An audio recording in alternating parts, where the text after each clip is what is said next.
নমস্কার প্রিয় শ্রোতাগণ, কেমন আছেন সবাই? আশা করি সবাই ভালো আছেন। আবারও একটা এপিসোডে আপনাকে স্বাগতম জানাই। আজকে শোনাবো অনিকেত ঋত্বিকের লেখা ভুলোর কবলে। আপনারা সবাই শোনার জন্য প্রস্তুত তো? আমাকে ঘটনা বা আপনার লেখা কোনো গল্প থেকে থাকলে ঝটপট পাঠিয়ে দিন ভয়ের ঠিকানা 960@gmail.com। চ্যানেলে নতুন হয়ে থাকলে সাবস্ক্রাইব করে পাশে থাকুন। কমেন্টে জানাবেন কেমন হয়েছে আজকের এপিসোডটি। শুরু হচ্ছে ভুলোর কবলে।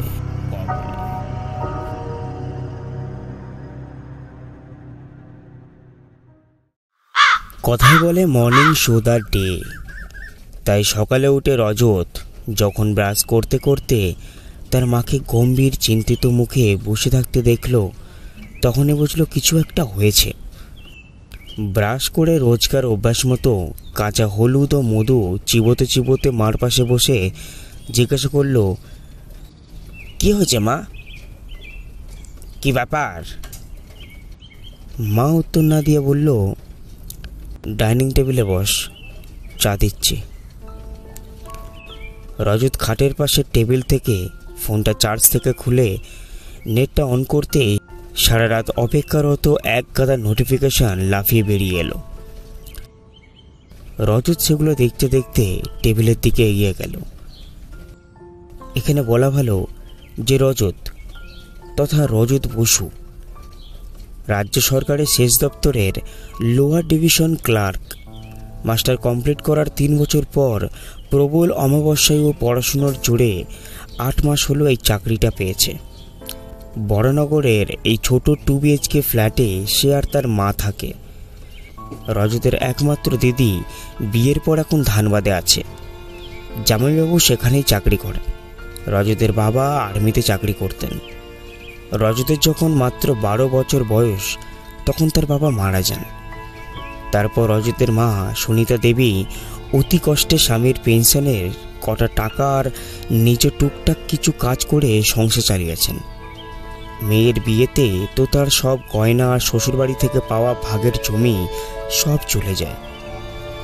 আগে তারা ডানলপের কাছে একটি বাড়িতে ভাড়া থাকতেন। ছেলের চাকরি পাওয়ার পর এই ফ্ল্যাটে এসেছেন। রজত টেবিলে বসে ফোন রেখে মায়ের দিকে তাকাতেই মা বললেন, কাল রাতে বৌদি ফোন করেছিল। আজ তো চৈত্র মাসের সংক্রান্তি। আমি মানত করেছিলাম তুই চাকরি পেলে আমি শ্মশানকালী মায়ের কাছে গিয়ে পুজো দেব। আজই তো সেই বড় পুজো হয়। তোকে আগেই বলতাম, কিন্তু তুই তো আর আমায় নিয়ে যাবি না। কিন্তু কোনো কিন্তু নয় মা, ডাক্তারবাবু তোমাকে কোনো রকম ধকল নিতে বারণ করেছেন। আর এই গরমের মধ্যে ওখানে যাওয়ার কোনো প্রশ্নই ওঠে না। তেমন হলে বড় মাকে বলে দাও, পুজো দিতে আমি ওনার কাছে অ্যাকাউন্টে টাকা পাঠিয়ে দিচ্ছি। চা খেতে খেতে বলল রজত, শোন, ওভাবে হয় না। এটা কোনো ছেলে খেলা নয়। তো বাবা মারা যাবার পর ডালপের ওই ছোট বাড়িতে ঠাকুরের ভরসায় তোদের মানুষ করেছি।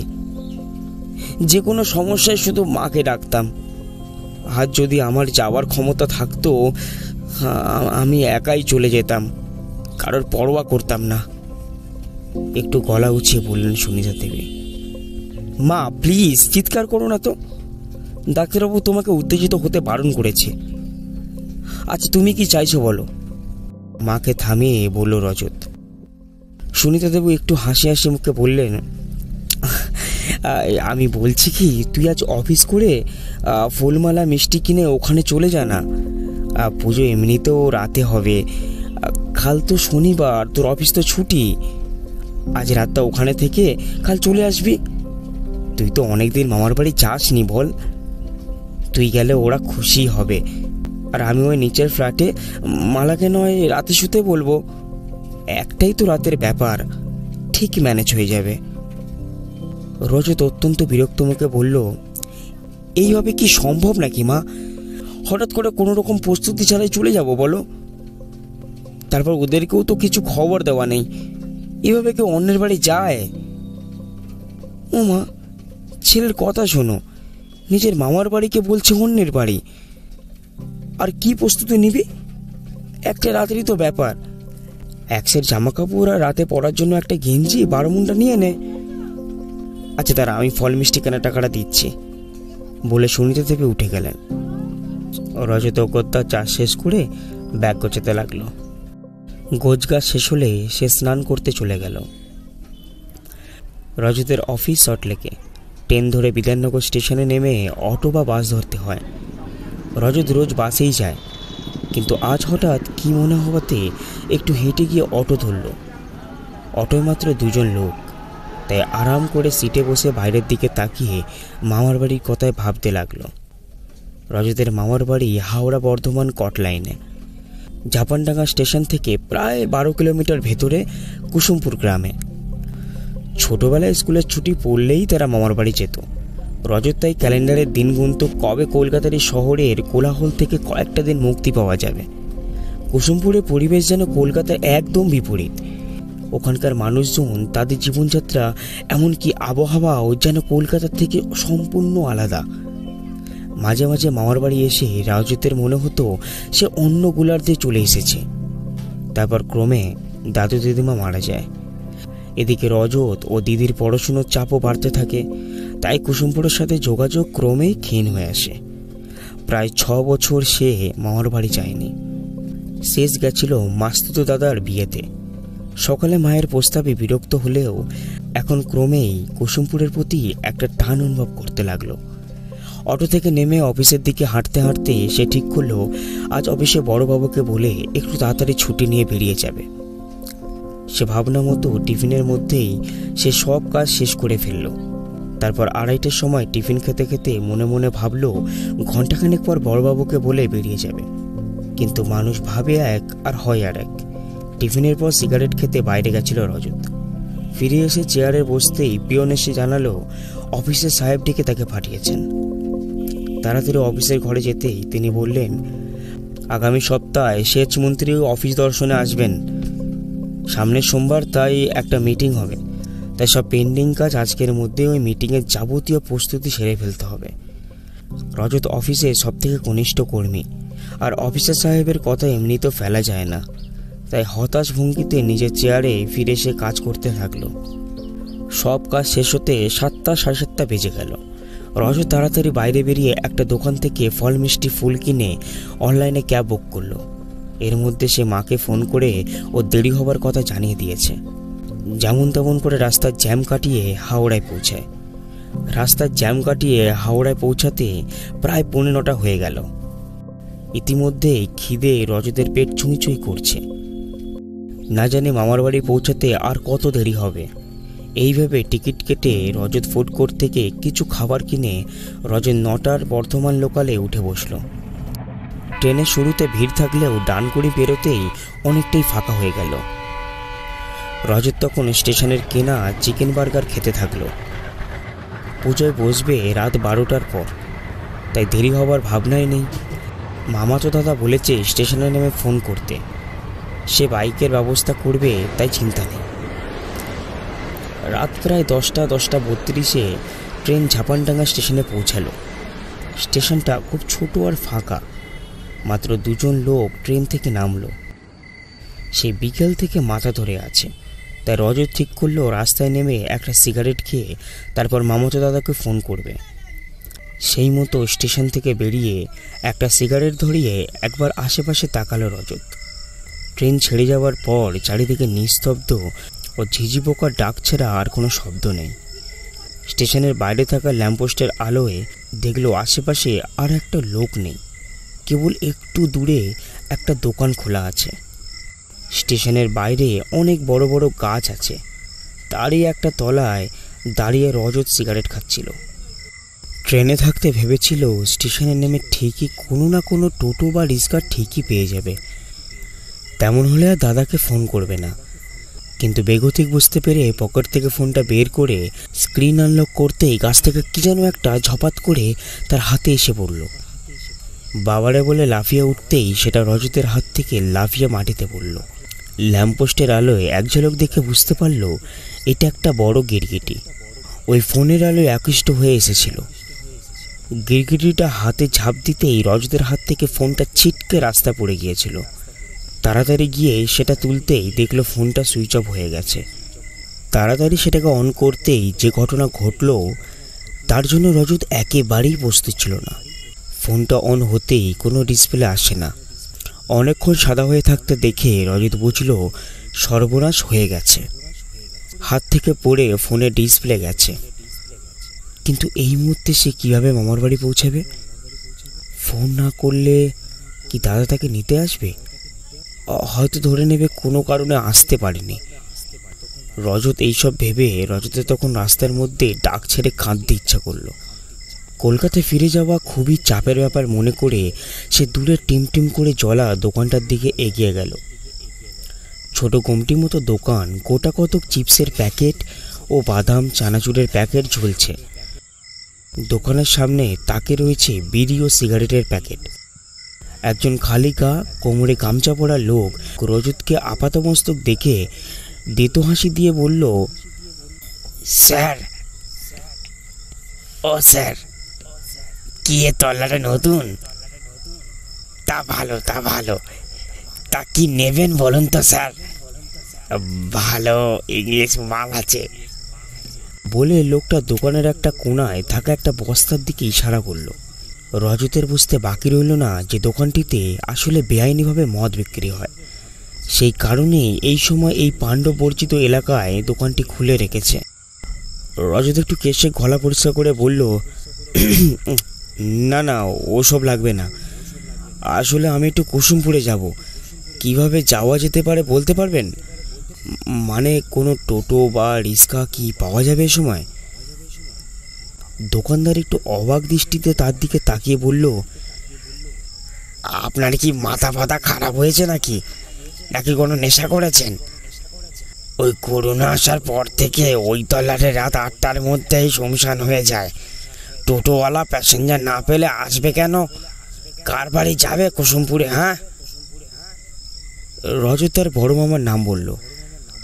তারপর তার ফোন খারাপ হয়ে যাবার কথা বলে দোকানের কাছ থেকে ফোন চাইলো ফোন করার জন্য, কিন্তু দোকানে জানালো যে তার ফোনে রিচার্জ নেই বলে ফোন হবে না। তারপর দোকানে একটু ভেবে বলল, আপনি একটা কাজ করতে পারেন। এখান থেকে 5 কিলোমিটার দূরে একটা ছোট গ্যারেজ আছে। মালিকের বাড়ি ওই গ্যারেজের গায়ে। ওরা রাতেও খুলে রাখে। আপনি বরং ওইখানে গিয়ে বলুন, ফোন করতেও পেয়ে যাবেন। না হলে ওদের কিছু টাকা দিলে ওরাই আপনাকে গাড়ি করে পৌঁছে দেবে। এই রাস্তা দিয়ে সোজা 2 কিলোমিটার গিয়ে একটা ব্রিজ পড়বে। ওটা থেকে ডাইনে বেঁকে সোজা হাঁটবেন। ওখান থেকে পৌঁছালে আপনার একটা কিছু ব্যবস্থা হয়ে যাবে। ওই গ্যারেজের মালিক রহমান মিয়া বড় ভালো মানুষ। 5 কিলোমিটার পায়ে হেঁটে যেতে হবে? অবাক ও আতঙ্কিত গলায় বলে উঠল রজত। হ্যাঁ স্যার, তাছাড়া কোনো উপায় নেই। এখানে 5-7 কিলোমিটারের মধ্যে কোনো লোকজনের বাস নেই। এই তো সুন্দর জ্যোৎস্না রাত্রি, হেঁটে চলে যান। অবশ্য আপনারা শহরে মানুষ, তাই 5 কিলোমিটারে হাঁটতে কষ্ট হচ্ছে। না হলে রাতে স্টেশনে বেঞ্চে শুয়ে কাটিয়ে দেন। কাল ভোরে নয় যাবেন, বলল দোকানি। একটু চিন্তা করে রজত যাওয়ার স্থির করলো। সে দোকান থেকে মুখ ঘুরিয়ে রাস্তার দিকে এগোচ্ছে, তখনই দোকানদার পিছু ডাকলো। ও দাদা, একটা কথা বলছি শুনুন। আপনি তো বাইরের লোক, এদিকটা ব্যাপার স্যাপার কিছু জানেন না। ওই ব্রিজ থেকে মাইলখানেক এগোলে রাস্তার বাম দিকে একটা বড় মাঠে একটা পুরনো বাড়ি আছে। রাস্তায় যেতে যেতে ওদিকে যেন তাকাবেন না।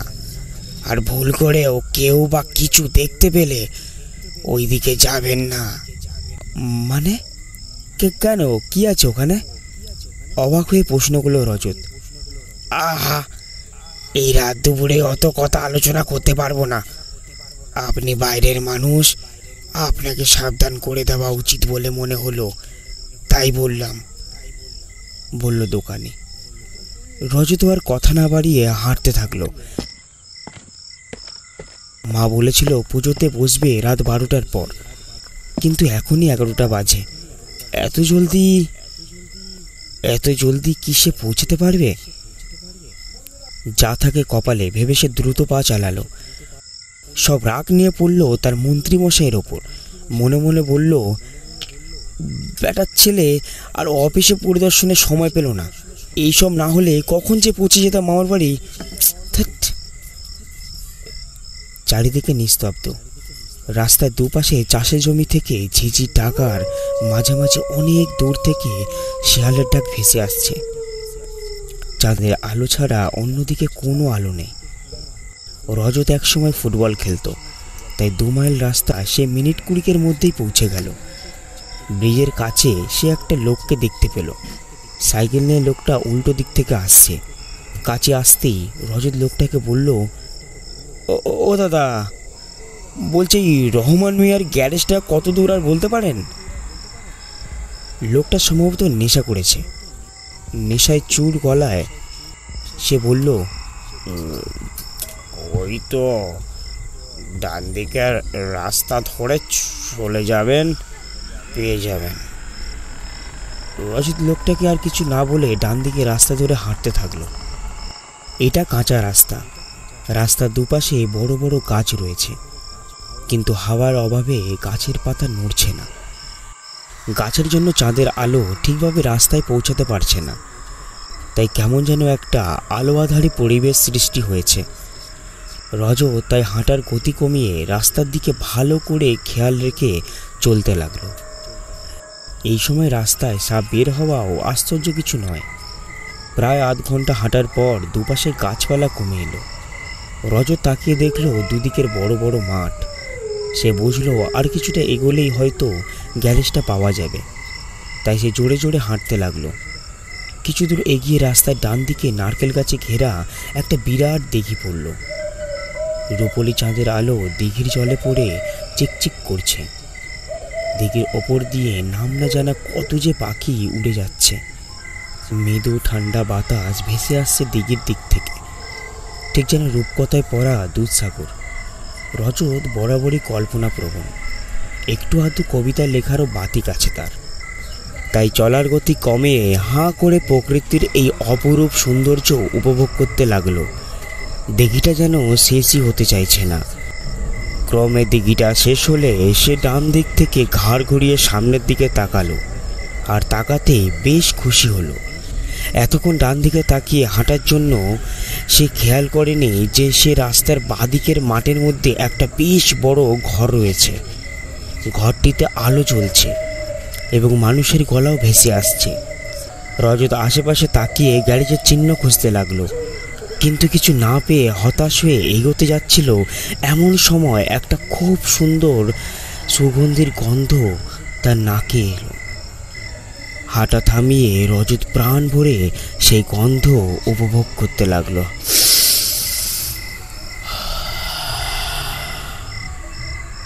গন্ধটা যেন নাক দিয়ে শরীরে ঢুকে রজতের শরীর ও মনকে আচ্ছন্ন করে দিল। মনে হলো আর এগিয়ে কি হবে, অনেক তো হলো, এবারে ঘরে ঢুকে একটু বিশ্রাম নেওয়া যাক। জীবনের অনেকটা পথই তো চলা হয়ে গেছে, আর কত এগাবো, আর কত চলবো। পর মুহূর্তেই রজত নিজের মনকে স্মরণ করার চেষ্টা করলো। তাই অজানা বাড়িতে ঢুকে বিশ্রাম নেওয়ার চিন্তা মাথায় আসলো কি করে। এক প্রকার জোর করেই দুপায়ের সাহায্যে ক্লান্ত অবসন্ন দেহটাকে টেনে সামনে নিয়ে যাওয়ার চেষ্টা করলো। কিন্তু এমন সময় ওই বাড়ি থেকে ভেসে এলো এক সুমধুর সঙ্গীত। ভালো করে কান খাড়া করে রজত বুঝতে পারলো কোনো সুকণ্ঠী গায়িকা যেন অন্তরের অন্তঃস্থল থেকে আসা সকল ভালোবাসা অনুভূতি এক ঘরে খেয়াল সঙ্গীত গাইছে। ভালো করে কান খাড়া করে রজত বুঝতে পারলো রজত আবার ক্লাসিক গানের পরম ভক্ত। আধুনিক কালের গান এবং অধিক পাঞ্জাবি শব্দযুক্ত হিন্দি গান সে একেবারে সহ্য করতে পারে না। ওই গানের সুরকে অবলম্বন করে মন্ত্রমুগ্ধের মতো সে বাড়িটার দিকে এগোতে লাগলো। বাড়িটার সামনে অনেক গাছপালা রয়েছে। কোনো রকমে সেগুলো এড়িয়ে বাড়িটার সামনে এসে রজত দেখলো সদর দরজা হাট করে খোলা। কিছুক্ষণ দরজার সামনে দাঁড়িয়ে সে গান শুনতে লাগলো। ততক্ষণে সে গানটার মধ্যেই ডুবে গেল। রজত আর থাকতে না পেরে বাড়িটার মধ্যে পা দিল। সদর দরজার ভেতরে পা রাখতেই তার সমস্ত শরীর যেন বিদ্যুৎ পৃষ্ঠের মতো এক আলোড়ন সৃষ্টি হলো। মাথাটা কেমন যেন ঘুরে উঠল। ধপ করে সে ঘরের মেঝেতে বসে পড়ল। তারপর কিছুক্ষণ রজতের আত্মা যেন তার জৈবিক দেহ ছেড়ে কোন দূরে মহাকালের দেশে পাড়ি দিয়েছিল। প্রায় মিনিট 10 পর তার আত্মা আবার যেন দেহে ফিরে এলো। চোখ খুলে রজতের মনে হলো সে যেন তার ফ্ল্যাটের খাটের ওপর শুয়ে স্বপ্ন দেখছে। স্বপ্নে যেমন চারপাশ পরিষ্কার বোঝা যায় না, দুধের স্বরের মতো একটা পাতলা আবরণ থাকে, ঠিক তেমনই একটা কুয়াশার পর্দা যেন চারিপাশে কেউ বিছিয়ে দিয়েছে। এমন সময় রজত শুনতে পেল একটা নূপুরের শব্দ সিঁড়ি দিয়ে নিচে নেমে আসছে। একটু এগিয়ে সিঁড়ির মুখটা গিয়ে রজত দেখল এক সুন্দরী মধ্যবয়সী নারী সিঁড়ির মধ্যে দাঁড়িয়ে তার দিকে তাকিয়ে হাসছে। এরপর সেই মহিলা হাতছানি দিয়ে রজতকে ওপরে উঠতে আসতে বলল। রজতের যেন তখন সব প্রতিরোধ ক্ষমতা হারিয়ে গেছে। সে যেন নিজের মধ্যে নেই। তাই সেই মহিলাকে অনুসরণ করে রজত ওপরে উঠতে লাগলো। ওপরে উঠতেই মহিলাটিকে আর দেখতে পেল না রজত। ওপরে উঠে মনে হলো সব ঘরগুলোতে লোক রয়েছে। বিভিন্ন রকম হা হা হি হি শব্দ ভেসে আসছে ঘরগুলোর মধ্যে থেকে, কিন্তু প্রতিটা ঘরই বন্ধ। রজত বারান্দা ধরে ক্রমশ সামনের দিকে এগোতে লাগলো। কিন্তু কিছুদূর এগিয়ে সে আরেকটা সিঁড়ি দেখতে পেল। সিঁড়িটা ধরে সে নিচে নামতে শুরু করলো। এদিকটা সম্ভবত বাড়ির পিছন দিকটা। সিঁড়ি দিয়ে নিচেই নেমে একটা বারান্দা পেরিয়ে সে বুঝতে পারল আসলে বাড়িটা দোমহলা, অর্থাৎ ওটা ছিল বাড়ির সামনের মহল। একটু দূরে আরও একটা মহল রয়েছে, আর সে এখানে এখন দাঁড়িয়ে আছে 2 মহলের মাঝখানে বাগানে। বাগানটা খুব সুন্দর। চারিদিকে বিভিন্ন ধরনের সুগন্ধি ফুল ফুটে আছে। বাগানের মাঝে রয়েছে একটা ফোয়ারা। ফোয়ারা দিয়ে সুন্দর জল পড়ছে, আর সেই ফোয়ারার পাশে বসার জায়গা বসে আছে একটি মেয়ে। রজত কিছুক্ষণ তার দিকে তাকিয়ে থাকলো। চাঁদের আলোয় মেয়েটির মুখ ঠিক স্পষ্ট বোঝা যাচ্ছে না, তাই সামনের থেকে ভালো করে দেখার জন্য রজত তার দিকে এগিয়ে এলো। বাগানের মধ্যে ছোট্ট ছোট্ট ঝোপের মতো গাছ রয়েছে। সেগুলোকে পাশ কাটিয়ে রজত ফোয়ারার কাছে পৌঁছালো, কিন্তু পৌঁছে দেখলো সেখানে কেউ নেই। ইতিমধ্যে যেন সেই মেয়েটি উঠে অন্যদিকে চলে গেছে। রজত একটু হতাশ হয়ে সেখানে বসে পড়ল। কতক্ষণ যে সেখানে বসেছিল রজত তা জানে না। তার সময়জ্ঞান এখন লোপ পেয়েছে। একটু পরে তার নাকে একটা খুব সুন্দর রান্নার গন্ধ ভেসে এলো, যেন কেউ কষা মাংস রান্না করছে। গন্ধ শুকিয়ে রজতের জিভে জল চলে এলো। সেই কখন ট্রেনে খাওয়া চিকেন বার্গার হজম হয়ে গেছে। রজত তাই সেখান থেকে উঠে গন্ধ অনুসরণ করে হাঁটতে থাকলো। ক্রমশ সে বাগান পেরিয়ে বাড়ির অন্তর্মহল্লায় এসে উপস্থিত হলো। এইদিকে দরজাটা হাট করে খোলা। রজত কোনো কিছু না ভেবে দরজার দিকে বাড়ির ভেতরে প্রবেশ করলো। এই বাড়িটাও বেশ বড়। বাড়ির ভেতরের বারান্দায় হালকা নীলচে একটা আলো জ্বলছে। বাড়ির একতলায় কোণের একটা ঘর থেকে রান্নার গন্ধটা আসছে। বুঝতে পেরে রজত সেই দিকে এগিয়ে গেল। বারান্দার শেষ প্রান্তে থাকা সেই রান্নাঘরটার সামনে গিয়ে দাঁড়ালো। ভেতরে উনুনের ওপর কড়াইয়ে খুন্তি রয়েছে, কিন্তু ভেতরে কেউ নেই। একবার সেই সুগন্ধি রান্নাটার দিকে তাকালো রজত। মনে হলো কড়াইয়ের মধ্যে থাকা জীবটা যেন এখনো জীবন্ত। একবার যেন ঝাঁপিয়ে উঠল। রজত সেদিকে এগিয়ে যাওয়ার আগেই ঘরের অন্য প্রান্ত থেকে একটা নূপুরের শব্দ আবার ভেসে এলো। রজত চমকে ফিরে তাকালো সেই দিকে। দেখলো হিন্দুস্তানি সাজ পোশাকে পরিহিত এক নারী ঘরের অন্য প্রান্তে দরজা আগলে দাঁড়িয়ে আছে। বড় ঘোমটার জন্য মুখটা ঠিক তার দেখা যাচ্ছে না ঠিক করে, কিন্তু ঘোমটার আড়াল থেকে তার লাল চলচল চোখ দেখতে পেল রজত।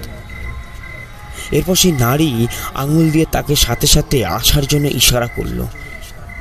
রজতের যাবতীয় বোধ বুদ্ধি হয়তো অনেক আগেই লোপ পেয়েছিল, তাই রজত অন্ধের মতো সেই নারী মূর্তিকে অনুসরণ করতে থাকলো। সেই নারী মূর্তি প্রথমে তাকে নিয়ে গেল বাড়ির একদম পেছন দিকে। এদিকটা একেবারেই ভাঙাচোরা। সেখানে একটা ছোট্ট দরজা দিয়ে সেই নারী মূর্তির পেছন পেছন বাড়ির বাইরে বেরোলো। এর মধ্যে সে দুবার হোঁচট খেয়েছে, পায়ে 2-4 জায়গায় ছড়েও গেছে, কিন্তু রজতের তখন বাহ্যজ্ঞান লোপ পেয়েছে। তার আত্মা যেন এই নশ্বর শরীর ত্যাগ করেছে অনেক আগেই, তাই এই শরীরের কি হচ্ছে না হচ্ছে তাতে তার কোনো আগ্রহ নেই। কিন্তু রজত খেয়াল করেনি যে বাড়ির বাইরে বেরোতেই কয়েকটা ছায়ামূর্তি 3 দিক থেকে ঘরের অন্য দিকে যাওয়ার পথ বন্ধ করে দিয়েছে।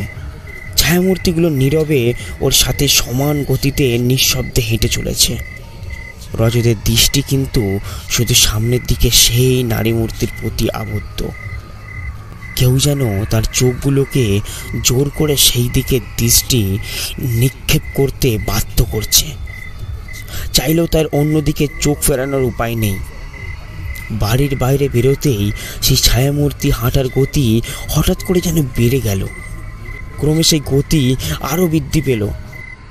রজতকেও সেই গতির সঙ্গে সাদৃশ্য রেখে প্রথমে জোরে হাঁটতে ও পরে ছুটতে থাকতে হলো। সেই মূর্তি মাঠ, রাস্তা, জমি দিয়ে এঁকে বেঁকে ছুটে চলেছে। রজতও তার পিছু পিছু ছুটছে। লক্ষ্য একটাই, যে কোনোভাবে ওই নারীকে নাগাল পাওয়া। ক্রমে সে নারী মূর্তি ছোটার গতি আরও বেড়ে গেল। রজতের পক্ষে তাল মেলানো প্রায় অসম্ভব হয়ে উঠল। সারা শরীর তার ঘামে ভিজে গেছে, হৃৎপিণ্ড প্রচণ্ড জোরে লাফাচ্ছে। এভাবে চলতে থাকলে রজত হয়তো কিছুক্ষণের মধ্যে হার্ট ফেল করে মারা যাবে, কিন্তু তাও সে থামতে পারছে না। একটা জোর হোঁচট খেয়ে মুখ থুবড়ে পড়ে তার শরীরে ঠান্ডা জলের স্পর্শ পেল। কোনো রকমে মাথা তুলতে তুলতে বুঝতে পারল সে কোনো একটা জলাশয়ের এসে পড়েছে। সামনে তাকিয়ে দেখলো সেই বিরাট জলাশয়ের মাঝে বরাবর সেই মূর্তি দাঁড়িয়ে আছে। ঠিক জলের মধ্যে নয়, মূর্তিটা জলের উপরে ভাসছে। আজীবন শহরের মানুষ হবার রজত সাঁতার জানে না, তাও সেই নারী মূর্তির লক্ষ্য করে অগ্রসর হতে লাগলো। জল ক্রমে বেড়ে হাঁটু থেকে কোমর পৌঁছালো। ক্রমে জল যখন বেড়ে বুক থেকে গলা অবধি পৌঁছাবে, তখন হঠাৎ রজতের মনে এক অদ্ভুত অনুভূতি সৃষ্টি হলো। ঠিক ভয়ের স্বপ্ন দেখতে দেখতে হঠাৎ ঘুম ভেঙে গেলে যেমন মনের অবস্থা ঠিক হয়, ঠিক তেমন কানের কাছে হঠাৎ সে কাসর, ঘণ্টা, ঢাকের আওয়াজ মিশ্রিত একটা পুজোর আরতির শব্দ শুনতে পেল। তারপর সে কাছেই যেন দুটো শিয়াল একসাথে খুব জোরে ডেকে উঠল। রজতের সামনে সেই মূর্তিটাও এখন আর নেই। কোনো রকম মুখ ঘুরিয়ে পেছন দিকে তাকাতেই সে দুজন লোককে জলাশয়ের ঘাটের কাছে দেখতে পেল। তারা যেন উত্তেজিত ভঙ্গিতে হাত পা নেড়ে কী সব বলছে। রজত শরীরের ও মনের সমস্ত শক্তি এক করে তার ক্লান্ত অবসন্ন শরীরটাকে টেনে নিয়ে চলল ঘাটের দিকে। যখন সে হাঁটু জল অবধি পৌঁছেছে, তখন আর সে এগোতে পারল না। ঝুপ করে জলের মধ্যেই পড়ে গেল। পরের দিন সকালে রজত চোখ খুলে দেখল সে একটা অচেনা জায়গায় শুয়ে আছে। বিছানা থেকে ওঠার চেষ্টা করে বুঝল শরীর তার প্রচণ্ড দুর্বল, গলা শুকিয়ে কাঠ। একবার ভালো করে চারিদিক চোখ বুলিয়ে বুঝল এটা কোনো এক হাসপাতাল বা স্বাস্থ্যকেন্দ্র। রজত কিছুই বুঝতে পারল না যে সে এখানে কি করে এলো। শুয়ে শুয়ে কাল রাত্রের ঘটনা ভাবার চেষ্টা করতে লাগলো রজত। এমন সময় একজন নার্স ঘরে ঢুকলেন। হাতের ইশারায় রজত জল খেতে চাইলেন। তিনি সাথে সাথে ডাক্তারবাবুকে ডেকে নিয়ে এলেন। ডাক্তারবাবু এসে রজতের নাড়ি পরীক্ষা করে তাকে জল খেতে দিল এবং শুয়ে থাকতে নির্দেশ দিলেন। প্রায় ঘণ্টাখানেক পর এক মুসলিম ভদ্রলোক রজতের ঘরে ঢুকে জিজ্ঞাসা করলেন, কি দাদা, এখন কেমন আছেন? রজত উত্তরে জানালো সে ভালো আছে, কিন্তু এটা কোন জায়গা এবং সে এই জায়গায় কি করে এলো সে জানতে চাইল। সেই ভদ্রলোক অবাক হয়ে তার দিকে বললেন, এটা 5 মারি স্বাস্থ্যকেন্দ্র। আর কাল রাতের কথা কিছুই কি আপনার মনে নেই? রজত ঘাড় নেড়ে না বলল। তখন সে ভদ্রলোক বললেন, আচ্ছা, আগে আপনি সুস্থ হন, তারপর এইসব নিয়ে আলোচনা হবে। আমার নাম শেখ মুস্তাফা রহমান। আপনি কে? কোথায় থাকেন? এখানে কোথায় এসেছিলেন? রজত তখন তার নাম, মামার নাম এবং মামার বাড়ির ঠিকানা বলল। শুনে সেই রহমান মিয়া বলল, আচ্ছা, বলে ঘর থেকে বেরিয়ে গেলেন। একটু পরে নার্স কিছু খাবার নিয়ে ঘরে ঢুকলো। পেছনে রহমান মিয়াও এলেন। ঘরে ঢুকে তিনি বললেন, আপনি খাবারটা খেয়ে নিন। আমি ডাক্তারবাবুর সাথে কথা বললাম, আপনাকে বিকেলে ছেড়ে দেবে। আমি নিজে গাড়ি করে আপনাকে আপনার মামার বাড়ি পৌঁছে দেব। আপনার ফোনটা তো জলে ভিজে গেছে। আমার ফোন থেকে কাউকে ফোন করবেন?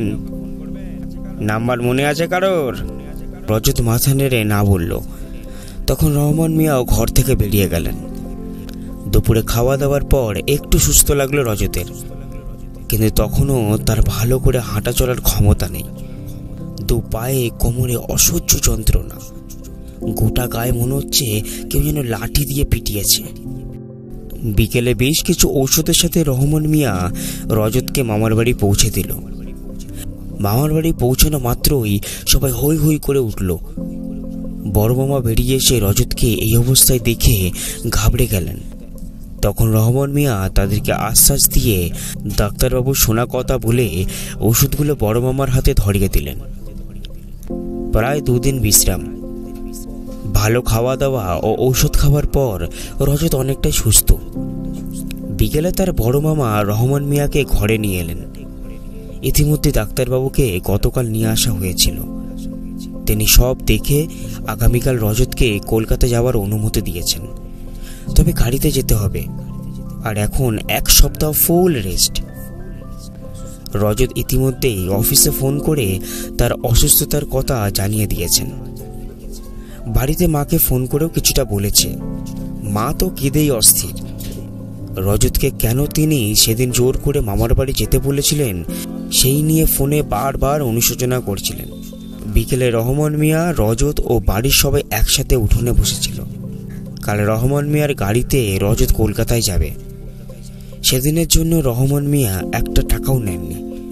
বড় মামা টাকার কথা বলতে তিনি শুধু মৃদু হেসে বললেন, আরে আপনার ভাগ্নে মানে আমাদেরও ভাগ্নে। কতদিন পর গ্রামে এসেছে ছেলেটা, এত বড় বিপদে পড়েছিল, তাকে সাহায্য করতে পেরেছি, এটাই অনেক। এটার জন্য আমি টাকা নেব না। না দাদা, আল্লাহর দয়ায় এখনো এতটাও খারাপ দিন আসেনি আমার। আস্তায় উঠোনে বসে চা খেতে খেতে রহমান মিয়াও রজতকে উদ্দেশ্য করে বললেন, সেদিন কি হয়েছিল তোমার কিছু মনে আছে? আমার এতটুকু মনে আছে যে একটা বড় দিঘির পার হবার পর আমি একটা বাড়ির থেকে খুব সুন্দর গন্ধ আর গান শুনে সেই বাড়িটির দিকে গিয়েছিলাম, কিন্তু তার পরের স্মৃতিগুলো আমার সব অন্ধকার, কিছুতেই মনে করতে পারছি না। বুঝলাম। সেদিন মাঝরাতে আমার গ্যারেজের কর্মচারী এসে বলল, মাঠের দিক থেকে কেমন ধূপধাপ শব্দ আসছে। শুনে আমি আরও বাইরে বেরিয়ে এসে দেখলাম যে তুমি মাঠের মধ্যে অন্ধের মতো এদিক ওদিক ছুটে বেড়াচ্ছ। প্রথমে আমরা বুঝতে পারিনি কি ব্যাপার, কিন্তু তারপর যখন দেখলাম তুমি কাটা দিঘির দিকে ছুটে গিয়ে দিঘিতে ঝাঁপ দিলে, তখনই আমরা বুঝতে পারলাম যে তোমায় ভুল হয়ে ধরেছে। আমার কর্মচারী তোমাকে ডাকার চেষ্টা করছিল, কিন্তু জানতাম তাতে কোনো লাভ নেই। ভুলো যাকে ধরে সারা পৃথিবী তখন তার কাছে অন্ধকার, বললেন রহমান মিয়া। রজত অবাক হয়ে জিজ্ঞাসা করল, মানে ভুলো আবার কি জিনিস? রহমান মিয়া একটু হেসে চাটা শেষ করে বললেন, তোমরা শহরের ছেলে, ভুলোর ব্যাপারে তাই তোমাদের জানা সম্ভব নয়। ভুলো ভোলায়, মানুষকে ভুলিয়ে তার খপ্পরে ফেলে তারপর তাকে ছুটিয়ে ছুটিয়ে ক্লান্ত করে শেষে তাকে জলে ডুবিয়ে বা উঁচু জায়গা থেকে ফেলে মেরে ফেলে। আসলে সবই ওই বাড়িটার দোষ। আগে অনেকবার এই রকম হয়েছে। সেই রাত বিড়িতে ওই রাস্তা দিয়ে কেউ যায় না, আমরাও যাই না, তুমি নেহাত কপালের জোরে বেঁচে গেছো। বড় মামা পাশ থেকে উঠে বলল, হ্যাঁ, সবই ঠাকুরের কৃপা। ওই দিন আমাদের গ্রামের মন্দিরে রক্ষাকালী পুজো ছিল, মা রক্ষা করেছেন রজতকে, বলে কপালে হাত ঠেকালেন। কিন্তু রহমান মামা, ওই বাড়িতে কি আছে জানতে চাইল রজত। একটু চুপ করে থেকে রহমান মিয়া বললেন, সে অনেক দিনের আগেকার কথা। আমি অবশ্য লোকমুখে পুরোটা শুনেছি। প্রায় 200 বছর আগে মধ্যপ্রদেশের এক ব্যবসায়ী ওই বাড়িটি বানান। তিনি ওখানকার সব জমি প্রায় কিনেছিলেন, এমনকি দিঘিটা ওনারই তৈরি। ওই বিরাট বাড়িতে প্রায় 100 জন বসবাস করত। কিন্তু যা জানা যায়, এই বাবুটির সব ব্যবসায় ছিল চোরাই ব্যবসা। তৎকালীন ইস্ট ইন্ডিয়া কোম্পানিকে তিনি বিভিন্ন নিষিদ্ধ জিনিসের গোপনে সাপ্লাই করতেন। এর মধ্যে বিভিন্ন গোপন জিনিসের সাথে সাহেবদের মনোরঞ্জনের জন্য যুবতী মেয়ে ও পরিযায়ী শ্রমিক হিসেবে স্বাস্থ্যবান যুবক ছিল অন্যতম ব্যবসা। শোনা যায় তখনকার স্বাধীন সংগ্রামী এই খবর জানতে পেরে একদিন রাতে কলকাতা থেকে ফেরার সময় তার গাড়িতে বোম মেরে তাকে হত্যা করে। তিনি মারা যাওয়ার পর ওই বাড়ির লোকেরা এক অন্য ধান্দা শুরু করেন। ওই বাড়িতে সুন্দরী গায়িকাদের দিয়ে মজলিস বসিয়ে শহরের বহু দুশ্চরিত্র বড়লোকদের ডেকে তাদের নেশা করিয়ে সব কেড়ে নিয়ে রাস্তায় ফেলে দিয়ে আসত। পথ চলতি মানুষকে এইভাবে লুট করা হয়েছে। এদের অনেককে খুন করে ওই দিঘিতে পোতাও হয়েছে। তাই তো দিঘিটার নাম কাটা দিঘি।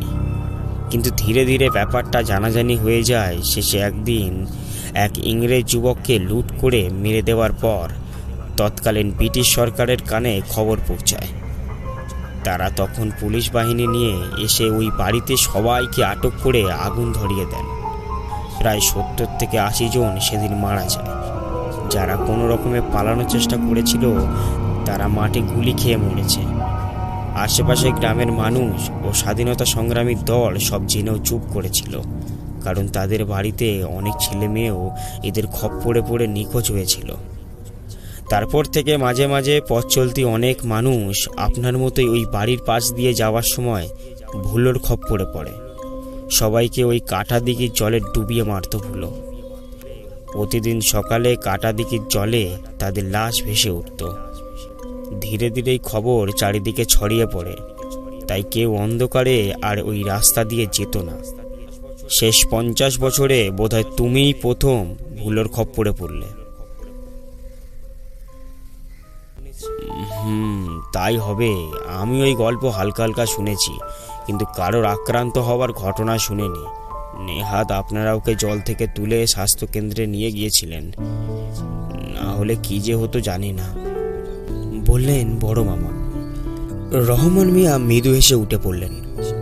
পরের দিন সকালে গাড়ি করে কলকাতায় ফেরার সময় রজত এই ভাঙাচোরা আগুনে পোড়া বাড়িটি দেখে একবার শিউরে উঠে তাড়াতাড়ি চোখ বন্ধ করল।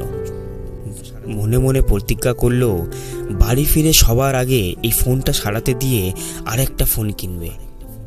2টো ফোন ছাড়া এবার আর কোথাও যাওয়া যাবে না।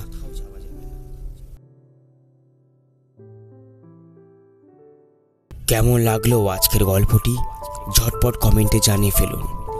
এরকম আরও নিত্য নতুন গল্প বা ঘটনা শুনতে ভয় ঠিকানা ইউটিউব চ্যানেলটিকে সাবস্ক্রাইব করুন চট করে, শেয়ার করে দিন বন্ধুদের মাঝে, আর লাইক করে উৎসাহ আরও বাড়িয়ে তুলুন। আপনার লেখা কোনো গল্প বা আপনার সাথে ঘটে যাওয়া কোনো ঘটনা থেকে থাকলে পাঠিয়ে দিন ভয়ের ঠিকানা 960@gmail.com-এ। কি বলা যায়, এর পরের এপিসোডটি আপনার পাঠানো গল্প বা ঘটনা হতে পারে। আমাকে সোশ্যাল মিডিয়াতে ফলো করতে নিচের লিঙ্কগুলো ফলো করুন। আজকে আমি ছিলাম বিকাশ। আবারও আপনার কানের কাছে ফিসফিসিয়ে কানেকশন তৈরি করব পরের সপ্তাহে। আজকের জন্য ধন্যবাদ। সবাই ভালো থাকুন, সুস্থ থাকুন। ভয়ের ঠিকানায় আপনি শুধু দর্শক নন, পরবর্তী শিকারও হতে পারেন।